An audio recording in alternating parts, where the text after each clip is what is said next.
Episode 6, Ayah Alvin di luar kota. Malam hari yang terasa begitu sunyi senyap, menjadi teman tidur bagi ibu muda dan juga bayi mungilnya. Sudah cukup lama Fanny membaringkan tubuh mungilnya itu dengan masih setia memeluk bayi mungilnya Alvin. Fanny memperhatikan dengan begitu lekat wajah makhluk kecil yang tanpa dosa ini. Sepasang kedua bola mata indahnya memang menatap wajah mungil putranya Alvin. Tapi yang melatar belakangi ia menatapnya adalah karena Fanny terngiang akan ucapan kedua sahabatnya yang tadi datang. Apa yang telah diucapkan kedua sahabatnya itu, memang sudah ada dalam benaknya, namun, tak mengakar begitu kuat. Hingga setelah kedua sahabatnya yang berbicara, jadilah Fanny yang semakin merasakan adanya hal yang aneh yang telah terjadi. Fanny masih menatap wajah terlelap Alvin. 10 hari merawatnya benar-benar membuat Fanny telah jatuh hati padanya. Baginya Alvin adalah putranya, ia sangat menyayanginya, dan bersama Alvin lah Fanny merasakan kebahagiaan sebagai seorang ibu untuk pertama kalinya. Sebuah kecupan hangat yang begitu lembut, Fanny sematkan pada kening mungil putranya. Alvin, anak bunda, bunda tidak tahu nak apakah firasat bunda ini benar atau salah. Namun yang pasti, bunda sangat menyayangimu seperti bunda menyayangi anak kandung bunda sendiri. Jika kamu memang benar anak Kak Dani dengan perempuan lain, insya Allah, bunda ikhlas menerimanya nak. Bunda sangat menyayangimu Alvin, seru Fanny dengan segala kasih sayangnya. Makhluk mungil itu masih setia Fanny peluk dengan hangat. Lah memeluknya seolah tak ingin kehilangannya. Dan tanpa terasa, telah terjatuh tetesan air mata nan bening dari kedua mata indahnya. Sebenarnya Fanny sendiri juga tak paham mengapa dirinya harus menangis. Bukankah ia tak memiliki perasaan apapun pada suaminya Dani, lalu mengapa dirinya harus menangis? Karena memang pada faktanya, Dani tetaplah suaminya, meski mereka tak saling mencintai. Tetap saja akan menimbulkan rasa tak mengenakan pada hati Fanny, apalagi sesuatu yang tak mengenakan itu adalah firasatnya yang mengatakan jika Alvin adalah anak Dani bersama wanita lain. Hari masih terus berlalu menyusuri pergantian waktu. Tanpa terasa 3 tahun sudah Fanny menjalani bahtera rumah tangga bersama Dani.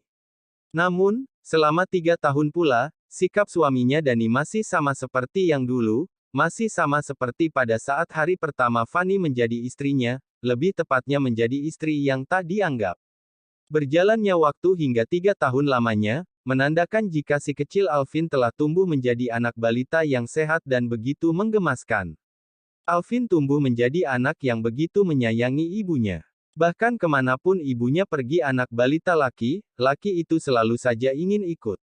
Dan pada pagi hari yang belum menunjukkan pukul 6 pagi, Fanny ingin membeli beberapa sayuran yang biasa bapak gerobak sayur menjualnya dan bersinggah di depan pintu gerbang rumahnya. Bunda, kali ini bunda ingin beli sayur lagi. Petik 2 titik. Seru si mungil Alvin tiba yang sudah berdiri tegak di belakang tubuh Fanny. Sontak Fanny pun langsung berhenti sebelum di ambang pintu dan menoleh pada sosok mungil yang berseru kepadanya. Anak bunda, sudah di sini rupanya. Iya, bunda ingin keluar nak, mau beli sayur. Alvin ingin sesuatu, biar bunda belikan jajanan pasar di sana. Sahut Fanny lembut setelah mendekati putranya. Alvin mau itut bunda saja, Alvin mau kali sendiri jajannya. Sahut Alvin. Rupanya bocah kecil itu ingin melihat sendiri secara langsung jajanan pasar yang sering dibelikan oleh bundanya dari penjual sayur itu. Fanny tak langsung menyahut, ia sedikit mempertimbangkan keinginan putranya. Namun tak lama dari itu, Fanny pun mengangguk sebagai tanda jika dirinya setuju dengan permintaan putranya. Ya sudah sayang, Alvin boleh ikut. Sahut Fanny dengan tersenyum, lalu ibu muda itu mulai meraih tangan kanan mungil putranya menuju halaman depan rumah. Alvin tersenyum senang karena akhirnya bocah kecil itu mendapat kesempatan untuk bisa melihat secara langsung jajanan pasar yang sering ia makan. Dengan perlahan mengikuti langkah mungil putranya, Fanny menuju gerobak sayur itu. Nampak di sana sudah ada 3 orang wanita parubaya yang memang menjadi pelanggan setia bapak penjual sayuran itu. Selamat pagi Pak Mahmud, Ibu. Sapa Fanny ramah setelah ia dan juga putranya berada di dekat gerobak sayur itu. Selamat pagi nak Fanny, sahut mereka yang juga tak kalah ramahnya. Ini anak kamu ya nak Fanny, tumben ikut. Biasanya kan yang selalu sama kamu kalau tidak Bi Asih pasti Bi Elda.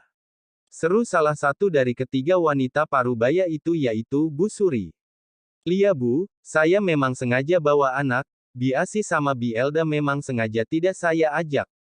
Sahut Fanny apa adanya. Oh, ketiga wanita parubaya itu pun mengangguk paham. Fanny lalu meraih tubuh mungil putranya Alvin, untuk ia gendong. Alvin si bocah mungil itu pun mulai memperhatikan beberapa jajaran kue pasar yang tersedia di sana. Semuanya benar-benar terlihat menarik indera penglihatannya. Alvin mau yang mana sayang? Seru Fanny karena sepertinya putra kecilnya ini nampak kebingungan dengan banyaknya jajanan tradisional yang ada di depannya. Wah, sepertinya nak Alvin bingung ya mau pilih yang mana. Petik 2 titik. Seru bapak tukang sayur itu yang tak lain adalah Pak Mahmud. Mau bunda pilihkan sayang. Petik 2 titik. Tawar Fanny dan Alvin pun meresponnya dengan anggukan. Fanny mulai memilih beberapa jajanan yang ada di sana, dan Alvin pun ternyata menunjuk 2 jajanan pasar yang belum pernah ia makan karena ibunya sering membelikan jajanan yang lain.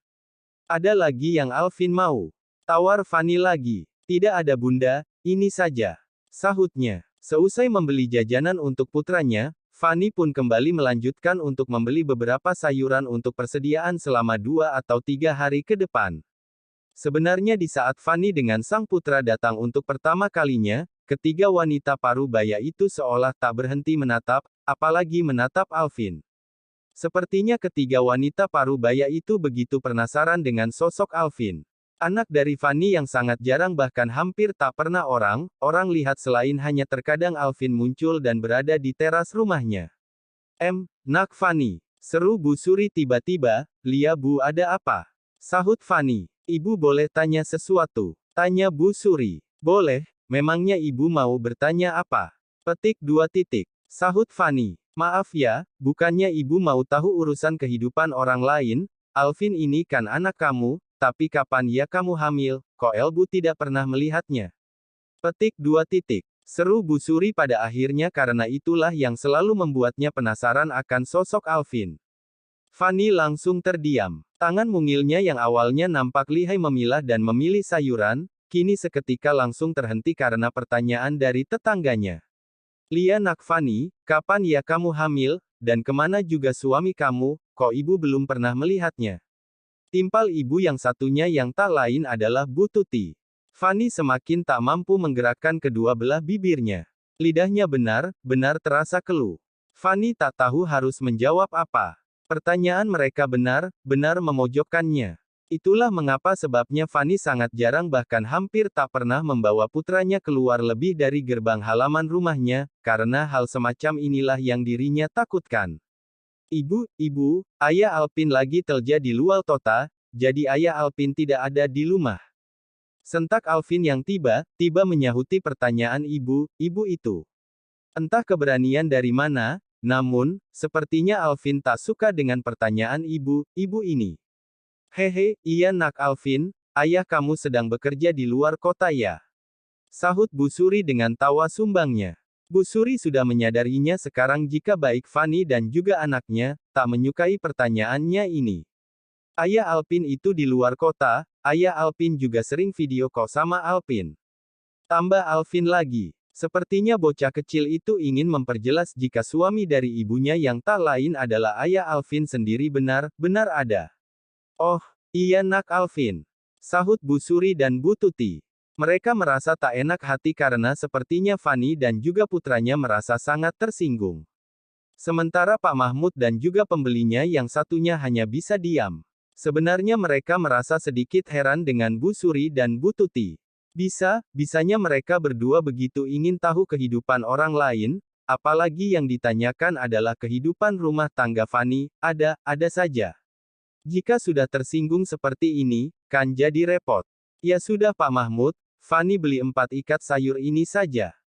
Sahut pada akhirnya. Yakin nak Fanny hanya mau beli ini, biasanya kan lebih banyak dari ini. Petik 2 titik. Sahut Pak Mahmud. Yakin Pak, Fanny rasa ini sudah cukup untuk hari ini dan besok. Jelas Fanny. Baiklah nak, akan segera Bapak bungkus. Sahut Pak Mahmud, Lalu pria parubaya itu pun segera memasukkan sayuran milik Fanny ke kantong plastik sebelum akhirnya Fanny bawa. Ya sudah kalau begitu, Pak Mahmud ibu, Fanny masuk dulu. Pungkas Fanny pada akhirnya, lalu wanita cantik itu pun melenggang masuk bersama anaknya meninggalkan 4 orang parubaya itu di sana. Aduh, ini semua gara Bu Suri sama Bu Tuti ini, pasti nak Fanny itu tersinggung ibu tanya kehidupan pribadinya, lain kali, tidak perlulah Bu mengurusi kehidupan pribadi orang lain. Seru Bu Tika pada akhirnya setelah cukup lama wanita parubaya itu diam. Bu Suri dan Bu Tuti pun tak menyahut ocehan temannya Bu Tika. Mereka seolah bersikap masa bodoh meski sebenarnya di dalam hatinya mereka merasa bersalah.